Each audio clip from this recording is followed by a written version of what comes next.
Taste the Daily. Villupuram மாவட்டம் செஞ்சி அருகே சொத்து பிரச்சனை தொடர்பாக ஒருவர் படுகொலை செய்யப்பட்டிருக்கிறார். இது குறித்த கூடுதல் விவரங்களை நமது தலைமைச் செய்தியாளர் ஜெயக்குமாரிடம் கேட்கலாம். வணக்கம் ஜெயக்குமார், விரிவான விவரங்கள் என்ன? வணக்கம் சுரேஷ். செஞ்சி அருகே விவசாய நிலத்தில் பாகப்பிரிவினை செய்வது தொடர்பாக ஏற்பட்ட பிரச்சனைகளுக்கிடையே அண்ணன் தம்பி மோதலில் ஒருவர் வெட்டி கொடூரமான முறையில் படுகொலை செய்யப்பட்டிருக்கிறார். இந்த சம்பவத்தால் அந்த பகுதி முழுவதும் பரபரப்பையும் பதட்டத்தையும் ஏற்படுத்தி இருக்கிறது. குறிப்பாக விழுப்புரம் மாவட்டம் செஞ்சி அடுத்த குறிஞ்சிப்பை ஊராட்சி வடக்கு தாங்கல் பகுதியைச் சேர்ந்த இறந்த நடேசன் லட்சுமி ஆகியோருடைய மகன்களாக இருக்கக்கூடிய கோவிந்தராஜ் மற்றும் மகாலிங்கம் ஆகிய 2 பிள்ளைகள் இருக்கிறார்கள்.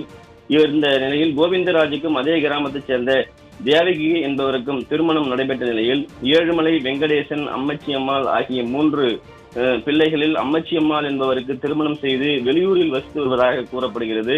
கோவிந்தராஜ் மற்றும் வெங்கடேசன் இறந்துவிட்ட நிலையில் தாய் தேவகி தன்னுடைய மூத்த மகனான ஏழுமலை வயது 55 மற்றும் அவரது மனைவியான ஜெயகாந்தி அவருடைய மகன்களான சென்னையில் தனியார் நிறுவனத்தில் பணியாற்றி வரக்கூடிய கிருஷ்ணன் வயது 28, செஞ்சியில் கல்லூரி பயின்று வரக்கூடிய அரவிந்த் வயது 19 ஆகியோருடன் வசித்து வருவதாக தெரிவித்திருக்கிறார்கள். இந்த சம்பவத்தில் தம்பி மகாலிங்கம் வயது 68, அதே கிராமத்தைச் சேர்ந்த செந்தாமரை வயது 65 என்பவருக்கு திருமணம் ஏற்கனவே நடைபெற்றிருக்கக்கூடிய நிலையில் அவர்களுக்கு ஆனந்தன் மற்றும் சங்கர் உள்ளிட்ட சேகர் ஆகிய 3 பிள்ளைகள் இருந்து வருகிறார்கள்.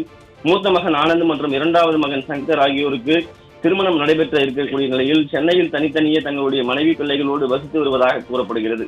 இளைய மகன் சேகர் இன்னும் திருமணம் நடைபெறாத நிலையில் சென்னையில் கூலி வேலை செய்து வருவதாகவும் இரு குடும்பத்தைச் சேர்ந்தவர்களுக்கு ஊருக்கு ஒதுக்குப்புறமாக வயல்வெளி இருப்பதாகவும் கூறப்படுகிறது. கூரை வீட்டில் வசித்து வந்த நிலையில் அண்ணன் தம்பிகளான கோவிந்தராஜ் மற்றும் மகாலிங்கம் குடும்பத்திற்கிடையே அடிக்கடி தகராறு நடைபெற்றதாகவும் தந்தை நடேசனுடைய உரியக்க சொத்தை பாகப்பிரிவினை செய்வதில் கடந்த 2 வருடமாக பிரச்சனை இருந்து வந்ததாக கூறப்படுகிறது. இது தொடர்பாக செஞ்சி காவல் நிலையத்தில் ஏற்கனவே புகார் அளிக்கப்பட்டிருக்கிறது.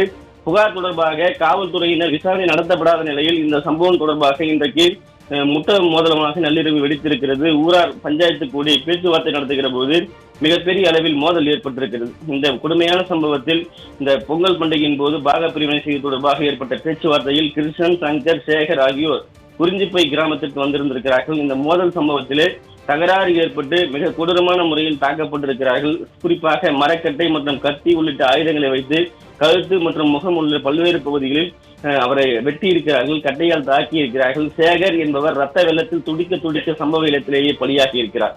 இந்த சம்பவத்தை அடுத்து உடலை மீட்டு பிரேத பரிசோதனைக்காக செஞ்சி அரசு மருத்துவமனைக்கு சேகருடைய உடல் கொண்டு செல்லப்பட்டிருக்கிறது. இது தொடர்பாக ஏழுமலை மற்றும் அங்கு இருக்கக்கூடிய அவருடைய குடும்பத்தினர் தலைமறைவாகி இருப்பதாக கூறப்படுகிறது. ஏற்கனவே செஞ்சி போலீசாரிடம் புகார் அளிக்கப்பட்ட நிலையில் போலீசார் இது தொடர்பாக விசாரணை மேற்கொண்டு உரிய முறையில் நடவடிக்கை எடுத்திருந்தால் இந்த படுகொலை சம்பவம் நிகழ்ந்திருக்காது என்று உறவினர்களும் அந்த சேகரை இழந்த குடும்பத்தினரும் வேதனை தெரிவித்து வருகின்றனர். குறிப்பாக இந்த கொலைக்கு போலீசாருடைய அஜாக்கிரதையும் விசாரணையினுடைய தொய்வும் காரணமாக நடைபெற்ற கொலையாக இருக்கிறது என்று குடும்பத்தினர் குற்றம் சாட்டியிருக்கிறார்கள். எனவே தொடர்ந்து அந்த பகுதியில் பதற்றம் நீடித்து வருவது குறிப்பிடத்தக்கது. சுரேஷ்,